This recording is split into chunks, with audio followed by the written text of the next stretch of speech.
Oh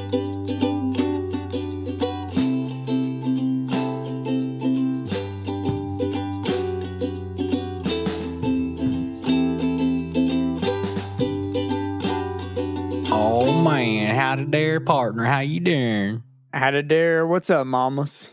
How y'all doing, little mamas? I'm just DJ Nettie P over here coming at you live from Hotlanta, Georgia.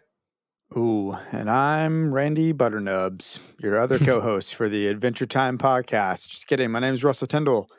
Welcome to the Never Ending Adventure contest. Is this a contest? The Never Ending Adventure contest. That would be awesome. No, this is a podcast about Adventure Time where we're going to walk through episode by episode. And as y'all know, I've never seen the show before. And we're on The Creep. This is season 3, episode 12. Ned, how do you feel about this episode? Dude, I love this episode. I love just the fact that we're in a different setting, different part of Ooh. Every character's dressed differently than their typical garbs. And it kind of just, it sets a really cool mood that like the universe is not just so locked in the same place every week, you know? I totally agree. This is such a fantastic episode, man. Yeah. Dude, holy crap. I'm looking at my microphone settings. This is unprofessional. I'm way off. I'm adjusting it. I'm sorry. Well, I'm adjusting mid-podcast. While Russell gets adjusted, we do want to call out before we... This is so bad. Michael's going to be like, you suck. Also, DJ Michael Hitchcock, what's his name? DJ Cowboy Hat. Oh, man, miss him. How did you go visit with him recently? Yeah, man. What do we got? We're actually playing disc golf tomorrow.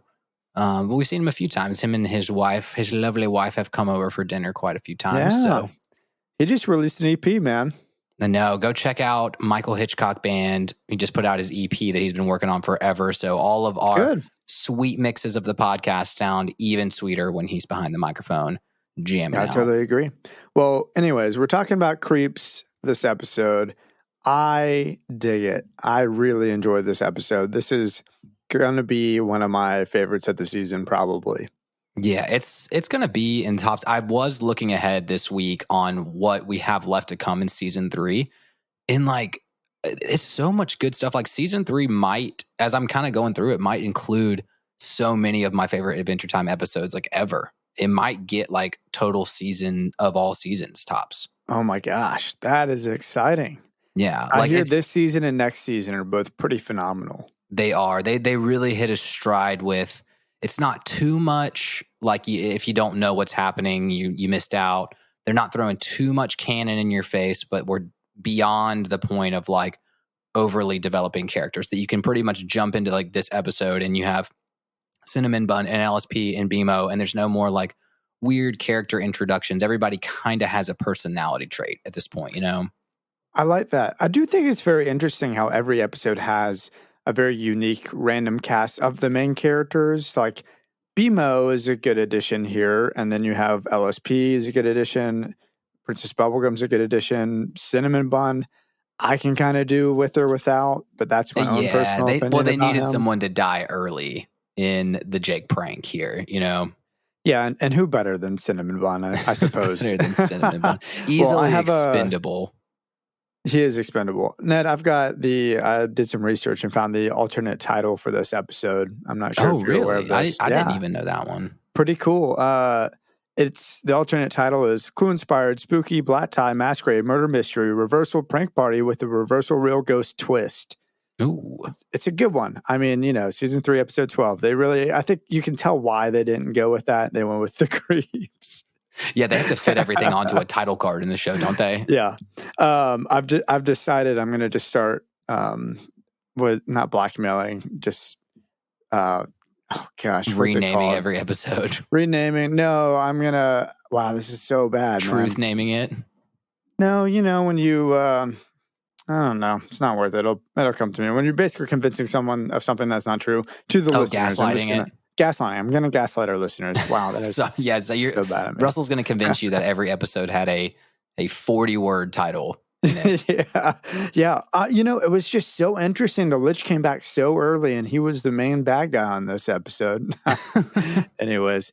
No, this is a really cool callback to like Mystery Train, obviously, the entire episode, season 2, episode 19.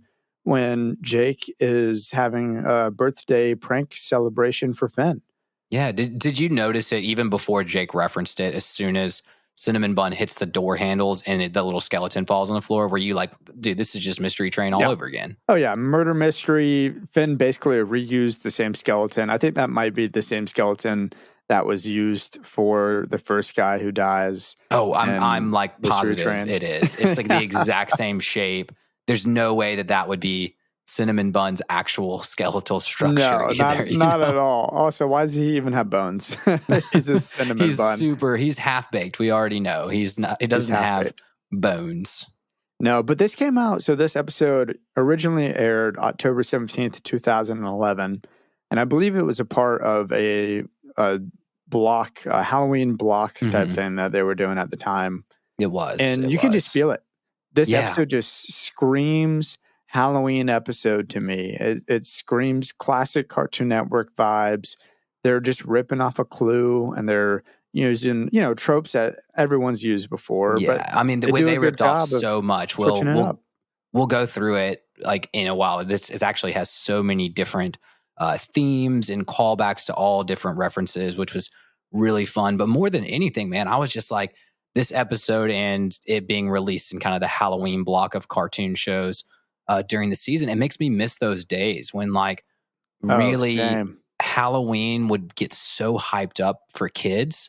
And it really has this nostalgic grasp on me because I'm like, I would watch like the Disney channels, the Nickelodeons, the Cartoon Networks, and just for the whole, like, what was it? Disney had like Spooktober or like 29 days of Halloween or something like that. And it was just like, they would get you hyped up for weeks about it. And they had I love it. movie specials and you got to do it. You got to go out of your way nowadays, especially with, Netflix and all the streaming services kind of do a little bit of, oh, hey, check it out. Halloween season. But Hulu's got like nothing ever other than Adventure Time. I swear I looked at the movies and I'm like, y'all are useless for me right now. They've got a lot of good, like low budget / in-house made scary movies that are like, see, I don't do scary. We all know this. I don't do scary. But that's what I was going to ask you too. Is that I love like the Scooby-Doo vibes. I love the creepy like kid thing. But there's so many good movies out there that fit this episode like to a T, even though they're a little scarier and gorier, bloodier, and all that kind of stuff. They fit this whole like somebody done it, who done it. There's a movie, actually, my recommendation for this episode to get it really early on is a movie called Ready or Not, which is kind of like not a whodunit per se, but definitely like running from getting murdered in a house. It's wonderfully bloody, wonderfully gory, and has that kind of humor aspect to it as well. But I was like, I want to go. I haven't watched that movie in like 2 years. So I was like, I really want to go back and watch it now. Yeah, I think like Scary Movie 1 and maybe Scary Movie 3 kind of have like a house or a mansion theme to them where they're inside either. I think Scary Movie 1 might be, and it's been forever since I've watched it, in the suburbs. And then Scary Movie 3 is in some sort of a castle. The first one, it's definitely in... oh, no, the first one... no, gosh, that was... I think like the second Scream one. Ghost. Yeah, the first one's the Scream Ghost. The second one, they're in like the mansion with the creepy butler. Yes, the butler with the take hand. My strong hand. Same. Puts it in the mashed potatoes. Yeah, it's like something about that Scary Movie in the castle vibe.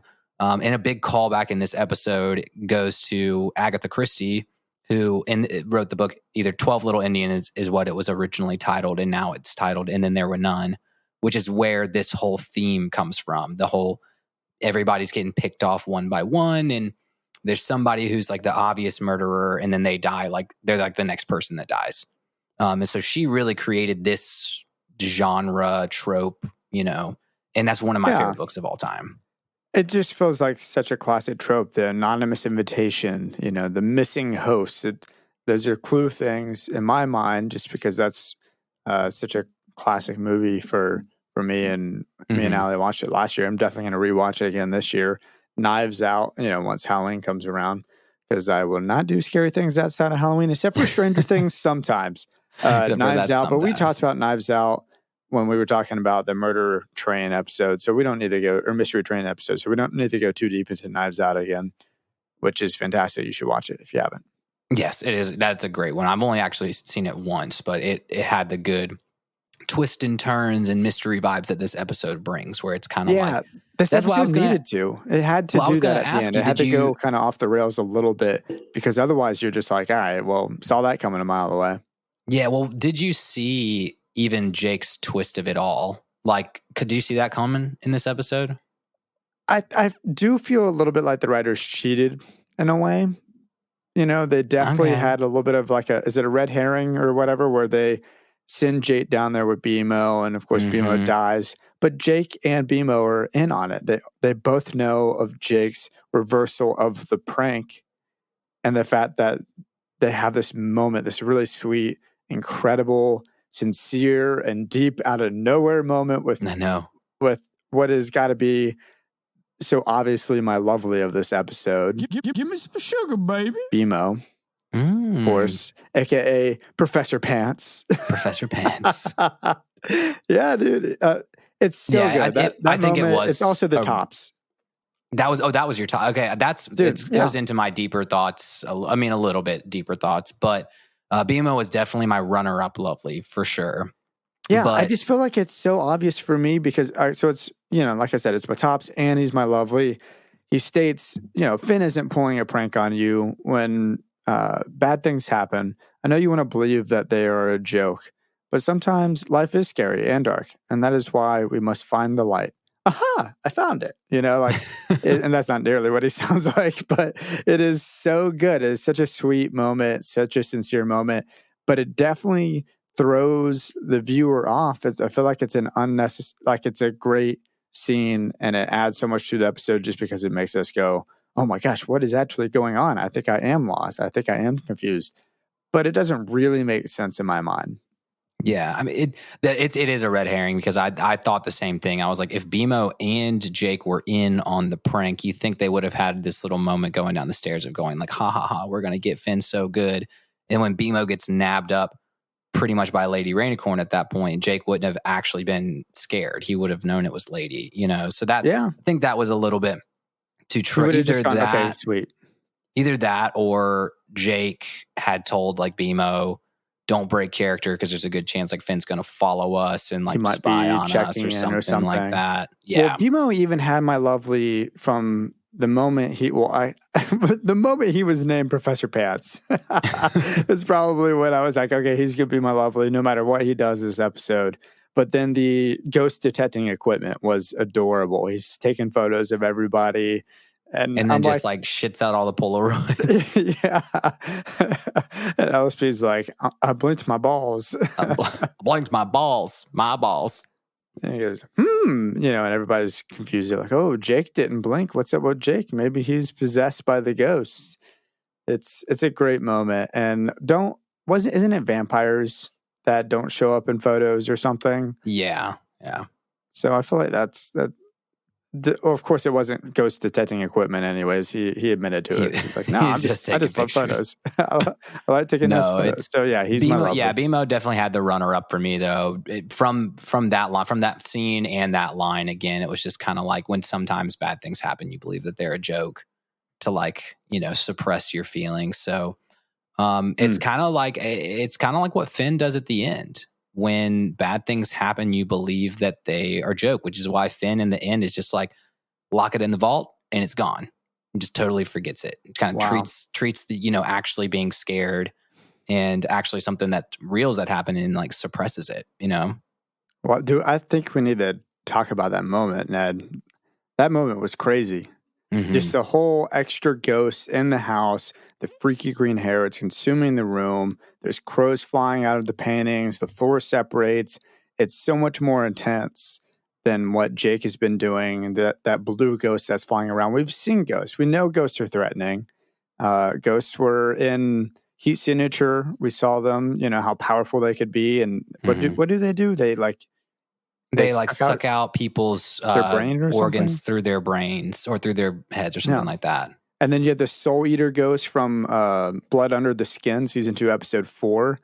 And that's reason enough to freak out from Jake's ghost. So I get that. But then this real ghost is actually terrifying, is actually very scary. I remember I was watching this episode and the next episode, and I'm thinking to myself, man, of course, it's like 11 p.m. at night. I'm in my room alone watching some stupid cartoon, that I do a podcast about. And then it gets freaky out of nowhere. And I got to say, I love it. I'm scared by it, but I am so happy that they feel like they can do that. But that moment was so good. And do we get her again? Does she ever come back? Oh, yes, she does. And that was my ultimate. Oh my gosh. I cannot say anything because it would introduce a lot of spoilers if we got too into this ghost. But for all of the fans out there, this is Shoko. That's all I'm going to say. I think you know that already, but that's all I'll say. Because we gotta keep it fresh for the people that are watching this for the first time and not spoil anything. So if Shoko comes back, right, is the vault a reoccurring thing for Finn? Does he lock other things in this, like, quote unquote vault that he has in his mind? It's not necessarily reoccurring, but the episode where we learn about Shoko is called The Vault. So it reintroduces... I think you mentioned that before, actually, which is maybe why it reintroduces the concept that Finn does have this vault of, like, suppressed memories. So I'll just... I want to talk about this so bad, but we can't do it this episode. I think, I think that's in season 5, maybe season 5. This episode has enough going for it, certainly. Yeah. And when that ghost comes out of the wall, you get a different angle, you get a different vibe. The music feels different to me. Everything about the illustration, the animation feels slightly off from the rest of the episode. And even the way that Finn breaks through the wall, he takes the chair, he breaks through like a 6-inch drywall. Yeah, I wanted to take a moment about that too. Yeah. No, he punches a hole in the wall with the chair and then headbutts it and goes through it. But there's just something about the way he's moving even that is different from the next room where the room is like haunted or whatever. The ghost room is really something special and freaky. Yeah, it definitely is. And I think I remember my first kind of feeling of when I watched this, I was like, that was a very elaborate looking ghost for them just saying, hey, there's a real ghost in here. Like that was very... for like a throw off ghost. Yeah, like, different than the ghosts we had seen in Heat Signature, like different color scheme, way creepier. Actually, the design style of the ghost is in a like Japanese ghost design style, apparently totally. Too. So it is supposed to throw you off. It is supposed to be kind of this whole different, even the animation style and the artwork of it is supposed to be different. And I think that isn't supposed to instill in you that kind of like, this is actually something different and scary and, a little bit darker about the Adventure Time universe. There are moments with the Lich that the face of this ghost remind me of, but especially I think the creature that's coming out to my mind right now that reminds me of this ghost the most is this ghost the most. I love that. The angel from the dungeon episode. Oh, yeah. How creepy the angel gets and the blue bright coloration of the angel. There is definitely something similar happening there. I doubt they're related, but that's just the monster. It's another moment where the show went freaky out of nowhere. And they're just like, oh, man, like Adventure Time can bring it and they can really produce a spooky episode if they want to. Yeah, and good. You know what they need to do is they just need to frighten the children around Halloween season every year. Scare the crap out of them. Make them not want to go trick or treating. Yeah, maybe not Billy and Mandy level, but Billy and Mandy's not that bad. I love that. Courage the Cowardly Dog is way freakier. Yeah, that Billy is way worse. Billy and Mandy's hilarious, in my personal opinion. I haven't really watched it that much, and if I have, it's been a very, very long time. Yeah. But I don't know if it's one of the shows you can go back to. But anyways, let's get back to Adventure Time. I do have to go through my tops of the episode because my tops and Lovely come from the same character, just like you. And mine was I was almost BMO till LSP got it for me. This one, LSP, too many good one-liners to pass up. And she is, first of all, she's in her full element. She is like just so comfortable around these people. Everything's about Brad this episode. She's so sassy, and it starts like dying with me in the bathroom. The first one was I blinked my balls, and then That one was funny. She's screaming in the bathroom, and then she's like, "Oh!" She comes out, and she's like, "I'm dying. I'm hollow now. I gotta go fill myself back up." That was hilarious. Yeah. She's like, "What is this? A poor person's castle? Where are my waffles from my lumping waffles from my dump truck?" I gotta say, I'm happy for you. I'm glad you feel that way about LSP. I don't. This episode was too much for me. I think I'm gonna disagree with a lot of people, or maybe annoy a lot of people with that comment. But I don't know. I'm kind of over LSP for the moment. I think. Yeah, we've had a lot of her in season 3. I can say that they're just overdone a little bit. They're really leaning on her as kind of the one-liner / fart joke kind of. She's good at it. She's really good at it. And I think anyone who likes that type of a character would love her and would love her in this episode. I think it's just not the type of character that I'm personally drawn to when it comes to the comedy relief for an episode. Mm-hmm. But she does a great job. She's interrupting people, talking about Brad out of nowhere. Like, she doesn't want to talk about it, but then Jake gets her to talk about it. She can't stop talking about it. She's interrupting the whole murder mystery thing. Who done it? She's funny. She's definitely funny in this episode, and I don't disagree. Like, she can definitely be your lovely. Even on the not funny side, when she does open up about her relationship with Brad, she's all about like, I want my bod. I'm so sexy. I'm so hot. That when she opens up about Brad, she literally broke up with Brad just because he kissed her on the lips, and then she freaked out. So you do see a little bit of this cool, like, vulnerability. Like, she acts all like, I'm so cool, I've got so many boyfriends, but she is like so not ready for a relationship, and she's maybe scared by intimacy. So I was like, what is it that she told Finn? You can't run from your feelings, babe. You can't run from your feelings, babe. When he was in the woods, what is that, to cut a woman's hair? yeah. When they're trying to cut off. She was doing that a little bit with Brad until the end there, where she had a realization of some sort. Yeah, I don't know. It's still, overall, I think she was great in this episode. And I think she probably had the most dialogue, maybe outside of Finn and Jake. So I'm ready for you now, Brad. Isn't it obvious? You now, Brad. Full arc. So ready. It took her getting phased into a rainicorn to be ready for that kind of physical intimacy. I was so over LSP this episode. I'm not too much trying to steal the show. Here's the other thing, man. Pancakes are way richer than waffles are. If you're talking about like waffles versus pancakes, I've always seen waffles as like Eggo waffle, like a cheap substitute for a good pancake. So I love that she's just like, oh, this place is so poor, there's no waffles. I don't know why. Everything's like backwards. Everything's like backwards in lumpy space anyway. So, and pancakes are too smooth for lumpy space. Waffles have lumps. Good point. What do you lie on the waffle pancake debate? Oh, I'm waffle all the way. Yeah. Because I like the Crispies. They got little hole, they got little bowls for the syrup, and it soaks it all in. Plus, it's just Waffle House waffles. That's like number one right there. Well, when LSP says, she runs out of the bathroom, she's like, "Oh, I'm dying. Oh, gross. My lumpy butt. It's all hollow now. I gotta put something in it." It made me think of a new segment we could add to this podcast. No, we have so many segments. You ready for this? No more adding new segments. That's right, everybody. Your favorite new segment. It's the butt update. Take a butt update. Ned, how's your butt doing? It's good. It's just my butt. I've been sitting on it too much recently. I know that. Yeah. My butt's doing all right. I'm like eating a little bit less dairy, so I'm doing well. So that's been good. The butt update. For the in-episode butt update, did you notice that each character was besides maybe Finn, was almost kind of named after a butt?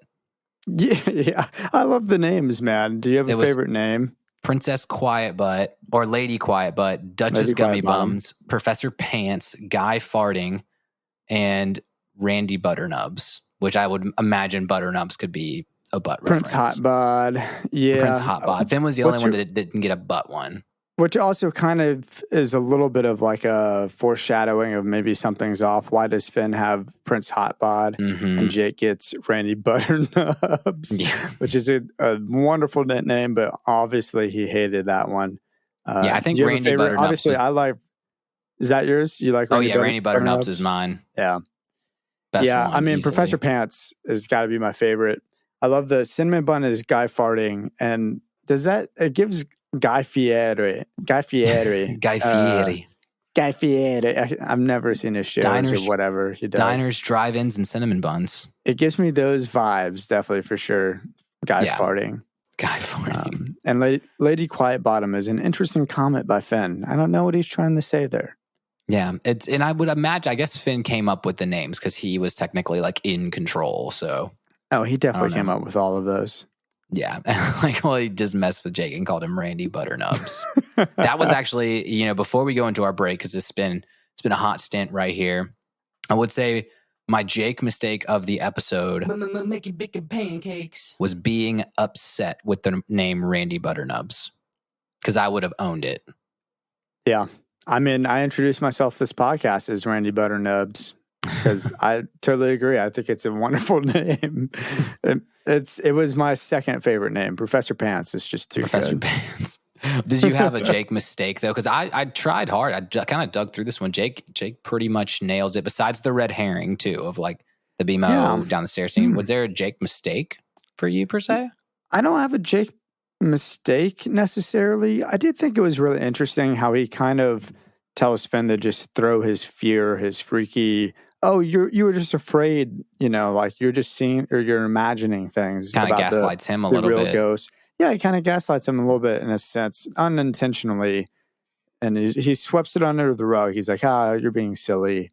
I'm sure there is another term for doing that. But he does that. I guess that could be a Jake mistake, but I don't necessarily think he was bad. I love that he's 2 for 2 with murder pranks. And I really, really want another prank episode later on in this show, like maybe a prank war with Finn and Jake where they're just going all out, like trying to have like a tally board or something. I don't know. Who knows what'll happen, but they have some more. I'm not sure if it's necessarily prank related, but it's definitely, I think they have, they have a tough guy contest. That's what it is. And that's kind of a fun episode too. That's good. Dang, I just want another prank war. Yeah. Well, there's more pranks. And, that's the only thing I would say maybe episode weirdness was that this was all about pranks. It was all about horror. And we didn't get Marceline in that because she's like queen of the pranks and queen of the scary. So, or Nepter, everybody's favorite pranking robot boy. Yeah. We have. It's been a hot minute since we've seen Nepter come out. Let's never bring him back, please. No, we're getting some more Nepter. Don't worry. No, I don't need him.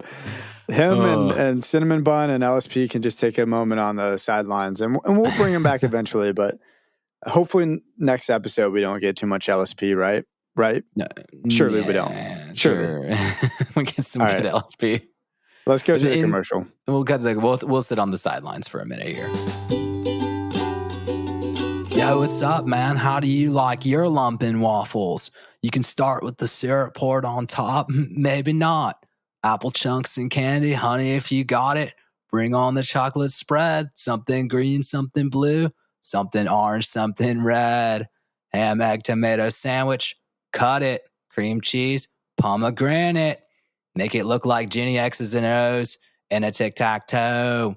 You can fill up those holes with the syrup. Stack it, snack it. Maybe you can bend it, slice it up, dice it up, make a friend with it, baby. Part of this complete and delicious breakfast, you can create a million different ways to get your lumpin' waffle on. Just let go of your freaking dump trucks and get some lumpin' waffles. Okay, Ned. I'm ready for you now, Ned. Isn't it obvious? I'm so ready to do this Adventure Time podcast again now that the commercial is over.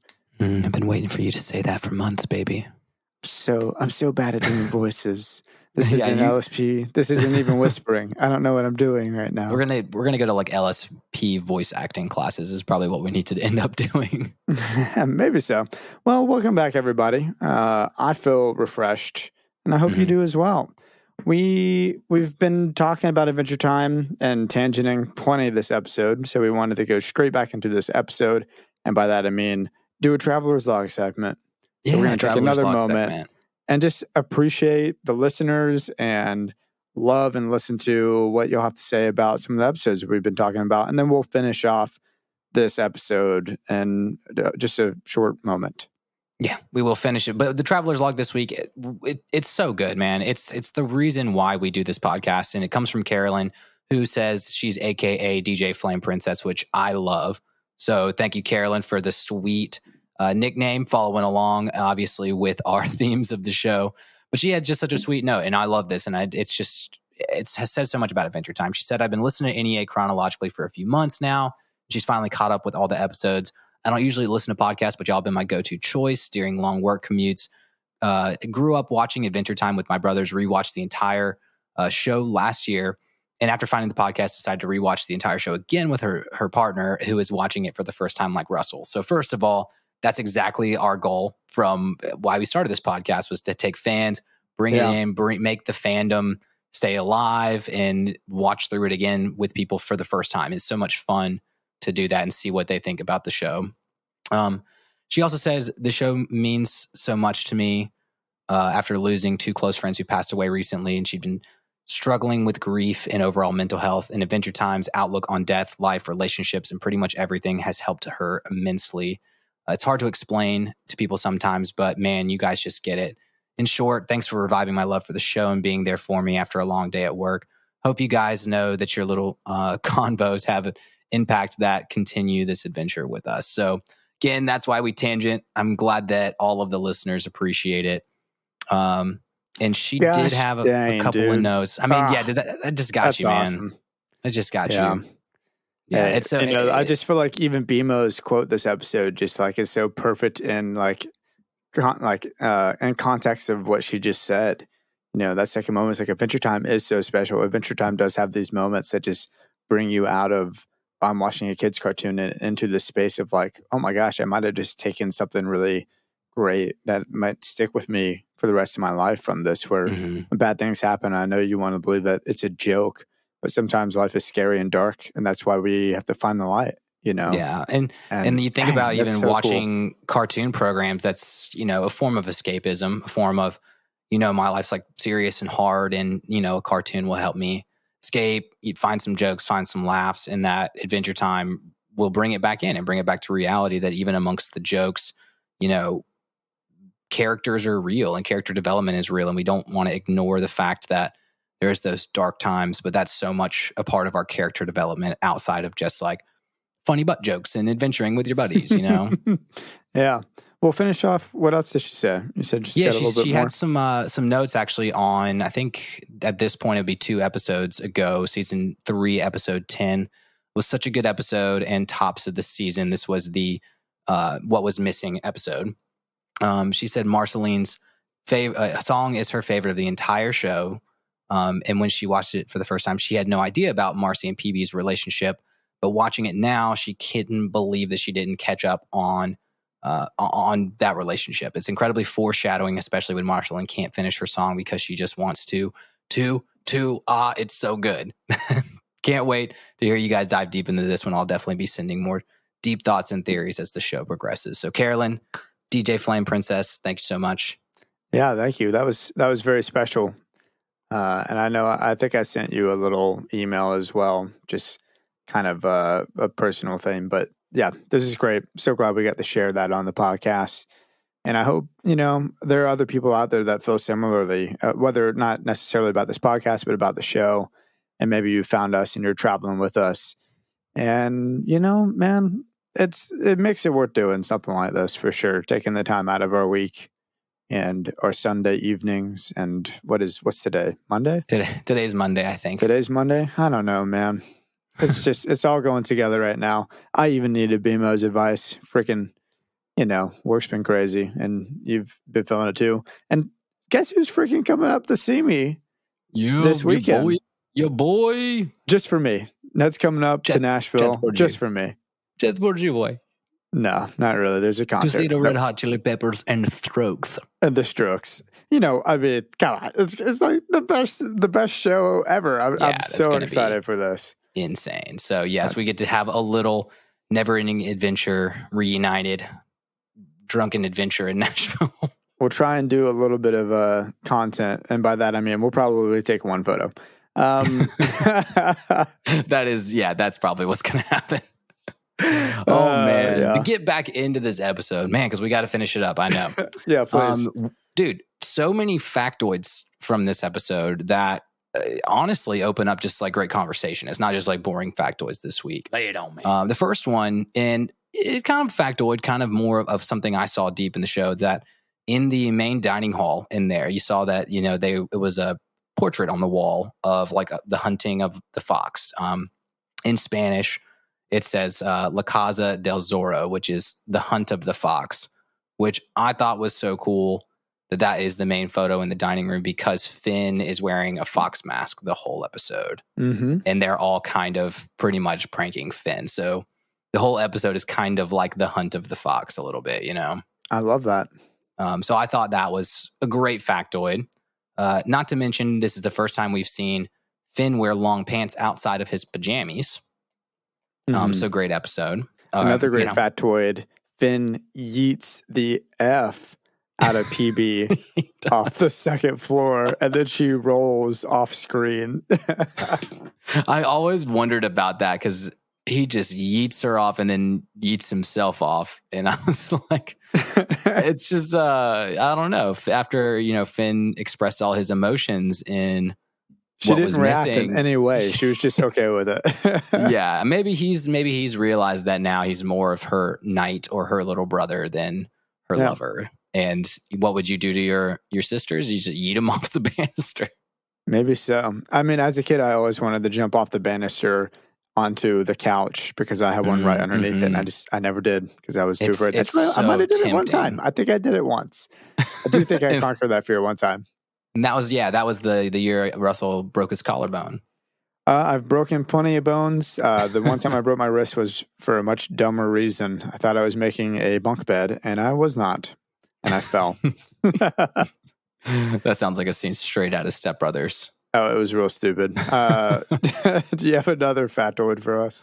Yes, I do. Go ahead. I just remembered Nettie's factoids. There you go. Now you can continue. There we go. Yeah. Now they're truly Nettie's factoids. No, I don't want to like verbatim read all this stuff, but it was all of the cultural references we talked about. The House on Haunted Hill was like a 1959 film. That's kind of where they have that whole like pan up to the house with the lightning bolts behind it.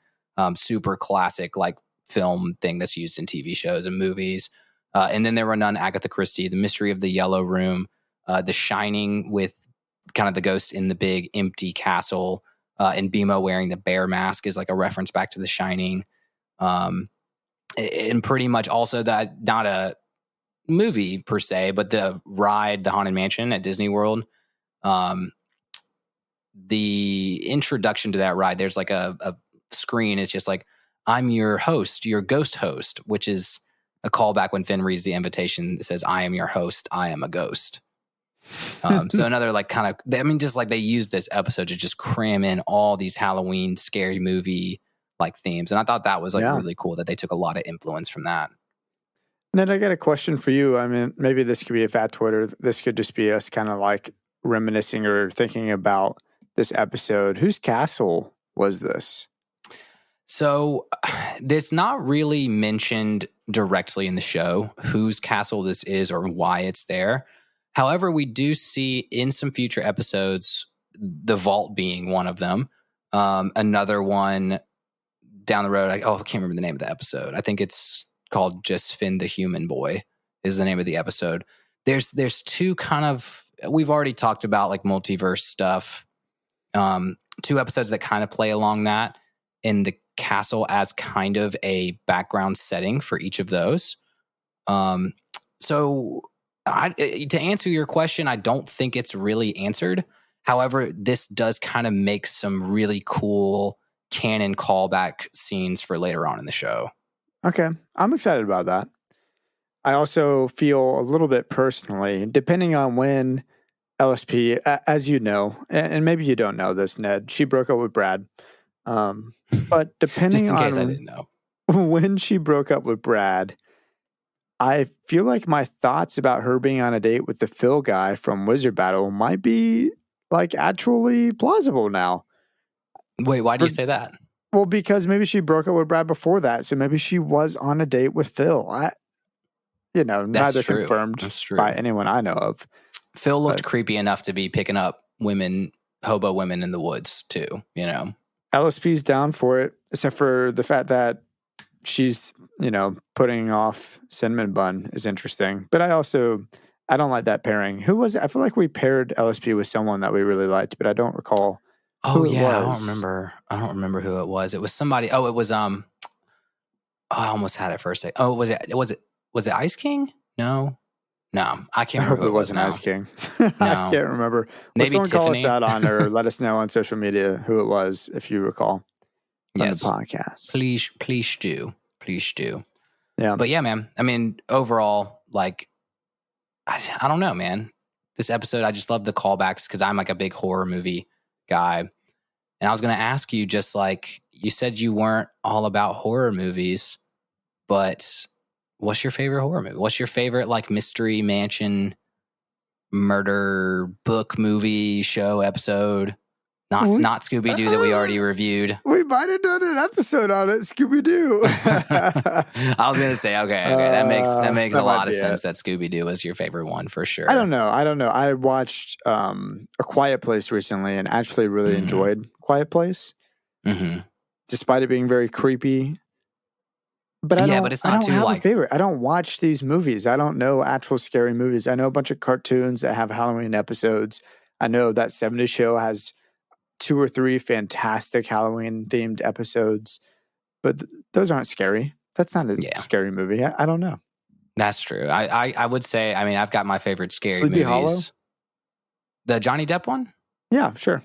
Oh, okay. Hey, it's pretty good. Jackie likes the Johnny Depp one. Jackie she loves Clue, and that fits this theme. So does Clue work? Because Clue might be my favorite. That's not a scary movie, but I think Clue works for this analysis for like a Halloween movie for sure. So if you haven't seen Clue, it's 1985, great movie. I don't think I've watched it in like 2 years, so that's going to definitely be on my Halloween list. Yeah, this is I love that we're doing basically a Halloween 2 weeks in a row of Halloween themed episodes in August. So we're really just going to kick it off early, just like what we were talking about earlier. You can really get into the Halloween mood, just like back in the day when you were a kid and Nickelodeon, Cartoon Network, and Disney were cranking out scary cartoon episodes like October 1st. We'll re-promote these episodes around the Halloween week. We'll just do our callback ones. We just don't worry love it that much. In about 4 to 5 weeks, we're going to be doing some Christmas special episodes. So don't you worry. Is way off. Unless you wanted us to take a 6-month break. Yeah, we would have had to take a 6-month break to do that. Oh man! Any other like? I know this episode was just filled with one-liners too. So did you have any other tops of the episode? I really loved the melting of PB when Princess Bubblegum melted. It really threw me off. Of course, Finn's like, that wasn't supposed to happen. He's freaking out. All of the others are melted in the closet, and it's just really a cool moment. I didn't like that LSP ended up in the painting. I'm sure that's a reference to something, but it just seems a little too sus. It's a little too like, oh, okay, well, that's kind of weird. It's a reference to a Roald Dahl book called The Witches, where a girl is sent into a painting. Yeah. Well, other than that, I really liked what was happening there. The animation was really cool and scary and freaky. And if you weren't expecting it, like I wasn't, it's kind of shocking. It's like, oh, okay. Like, where is this going? I thought I kind of had figured out what was happening. Mm-hmm. Now I am very lost. So that was it would have been the turning point of the episode, especially when Finn said that's not supposed to happen, where you may have thought this was a Finn prank. And if you didn't see kind of like the turn that it goes out of hand, that the melting of PB, you're like, okay, that's would be a little bit harder to fake than fake skeleton in the dark, Yeah. I think the two moments of this episode, and we've talked about them already, that make this episode for me, make it as high tier as I think it is, are when Finn at the end says, that one's going in the vault, and it's gone. That moment, and then of course, what BMO says to Jake kind of just nonchalantly out of nowhere about darkness and about looking for the light. Those are the two like huge highlights that make an already fun premise. You can't go wrong with the Clue premise. It is such a good trope. and then they add a little twist, and then they have these two key freaky moments that just made this episode super memorable. Yeah. The ghost and the Princess Bubblegum melting, in my opinion. But Okay. we already kind of broke down the BMO quote, but I talked about Finn at the beginning of this episode, like kind of suppressing and locking that away in the vault. Now I had to take a moment too, because that moment happened so quick at the end of the episode where I was like, well, why did they even include that? One, they were building up to the episode called The Vault. But if you really think about all the traumatic things that have happened to Finn, maybe besides the Boom Boom Mountain episode where, he gets like super freaked out by not helping people out or whatever. But he's probably gone through like seeing crazy monsters, crazy demons, fought for his life, done all this stuff. And so I think a lot of the rest of the show of Adventure Time, every time we see Finn develop, is kind of something he's suppressed on purpose. And then more and more moments happen in his actual like adolescence and growing up that bring up super suppressed things and that he does have to deal with. He can't just lock them away in a vault anymore. And this there is are a lot of this characters is one that of I those think are going to be things. doing that. I think we're going to get that with Marceline for sure. I think we're going to get that with Princess Bubblegum. I think Jake might have moments like that. I think that is an interesting connective line that I don't think I've really thought of, is like maybe a lot of these people are suppressing childhood memories. They all have kind of crazy or bad or freaky or lonely childhood memories and feelings. Maybe they've just all put them in the vault to some degree. Yeah, I mean, definitely so. And we get to episodes, I think when it gets to the really deep character development episodes, it's those feelings having to come back up and having to face them down in order to overcome the adventure that you're on. They're not just something that you can push away and everything. And Finn has a ton of moments where he's faced with a controversy, a weird relationship with PB, and the only way to kind of defeat his now demons in front of him is to go back into his vault, deal with the suppression of memories and feelings and emotions, bring them back out, face them head on, and then he's able to face other people head on. I think that's a really cool part of the development of the show. I think it's relatable too. I think I can definitely put myself in those shoes with Finn or with any one of those people.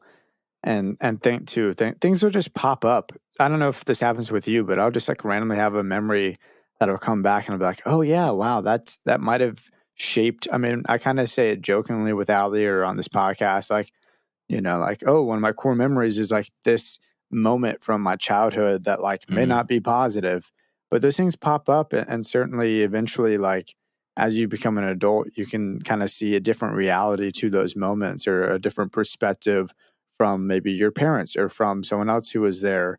You go, what was really happening there? Because I know what I perceived it to be as a child, but how should I perceive this? How should I take in this information, and what should be the output? What should I do to react to it? Or should I do anything? I certainly understand that happening, to any one of us. And that, like what you're saying, they come up and how do I deal with it this time with a perspective I've gained from growing up? Is this something that I don't have to repress again? Can I use this? Can I take and then really bringing up those feelings and thinking about them, going to therapy about them is something that you can gain a lot of introspection about yourself and how you handle situations. And, using it as a core strength, core memory, like you said, and using that in the future. And Finn for sure does that. And you for sure do that. You are Finn.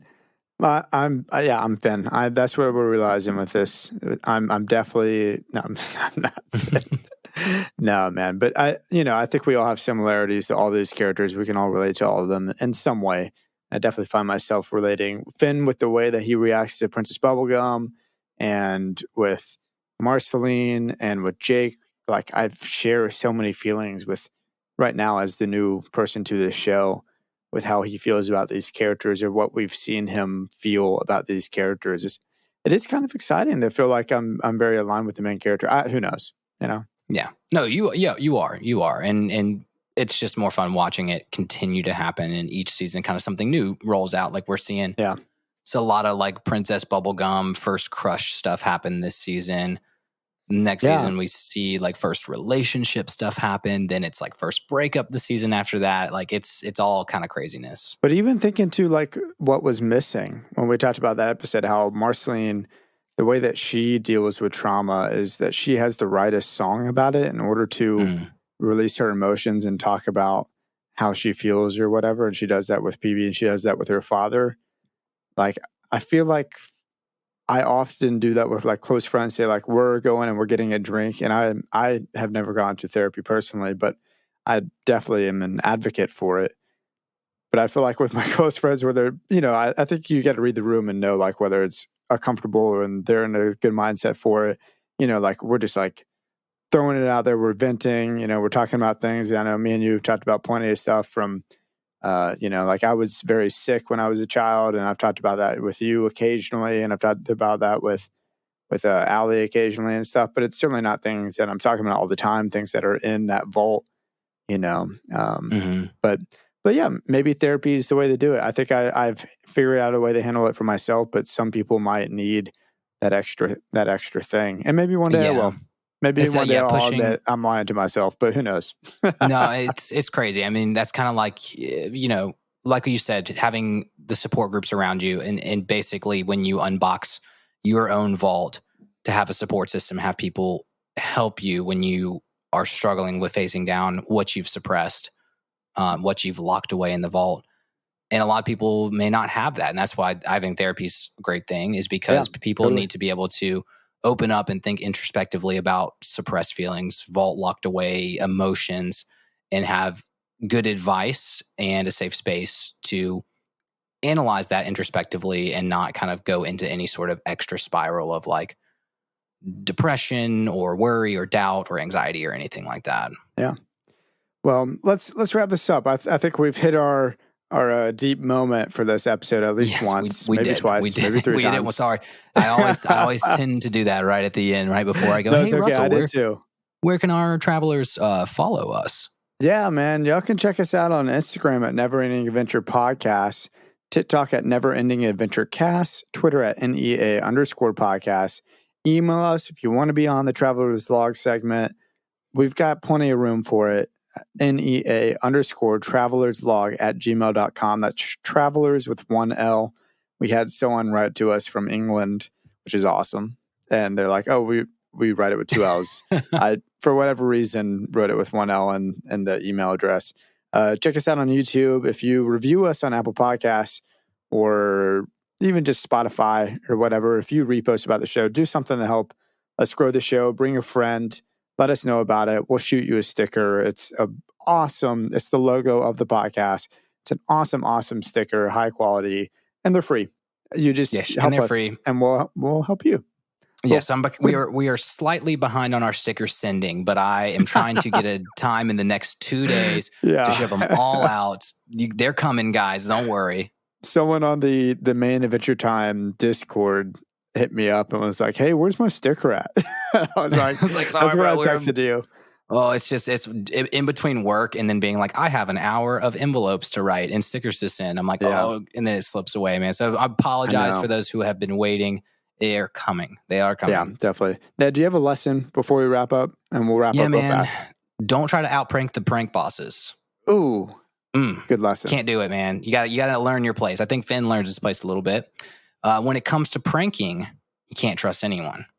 Really can't trust anyone there. And then the last one. Oh my gosh. Third one was BMO's quote. There we go. Yeah, great. That's a good lesson. I've got one lesson. If you don't like Professor Pants, I don't like you.